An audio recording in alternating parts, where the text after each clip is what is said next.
No. Nein! Im Namen Jesu. Nein! अगर कोई लड़की एक नहीं बल्कि 6 शैतानों के कब्जे में आ जाए तो क्या उसे बचाया जा सकता है या वो मौत के लिए ही बनी होती है। 1970 के दशक, जर्मनी का एक छोटा सा गांव। एक लड़की जिसका नाम था अन्नेलेजिस मिशेल। वो एक नॉर्मल धार्मिक परिवार से थी। सब कुछ बिल्कुल सामान्य था। लेकिन 16 साल की उम्र में एमिली को अचानक सीजर्स आने लगे। डॉक्टरों ने कहा ये एपिलेप्सी है। उसे दवाइयां दी गईं, लेकिन उसकी हालत और खराब होती गई। धीरे धीरे एमिली ने कहना शुरू किया, मुझे अजीब आवाजें सुनाई देती हैं, कोई मुझे देख रहा है। और फिर उसे रिलीजियस ऑब्जेक्ट से डर लगने लगा। वो चर्च जाना अवॉइड करने लगी। परिवार समझ नहीं पाया ये बीमारी थी या कुछ और। एक दिन एमिली ने कहा, मेरे अंदर कुछ और भी है। उसका बिहेवियर पूरी तरह बदल गया।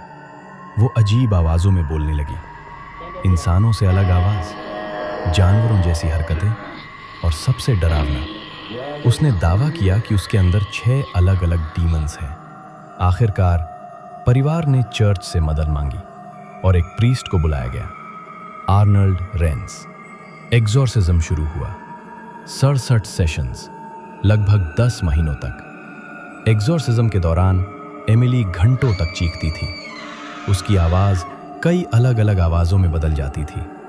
वो कहती थी कि उसके अंदर ये डीमंस हैं, लूसिफर, जूदास, नेरो।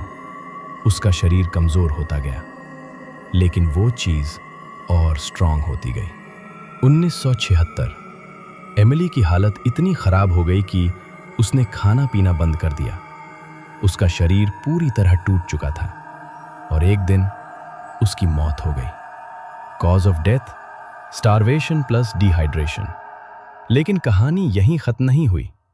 प्रीस्ट और एमिली के पेरेंट्स पर केस हुआ। कोर्ट में सवाल था, ये मेडिकल केस था या रियल पोजेशन। पूरी दुनिया में ये केस वायरल हो गया। इस केस पर बेस्ड एक फेमस मूवी भी बनी, the exorcism of Emily Rose, जिसने इस कहानी को पूरी दुनिया में और फेमस कर दिया। तो सवाल ये है, क्या एमिली सच में बीमार थी या सच में उसके अंदर शैतान था? और अगर ये सच था तो वो 6 डीमंस अब कहाँ हैं? कुछ चीजें साइंस एक्सप्लेन नहीं कर सकती।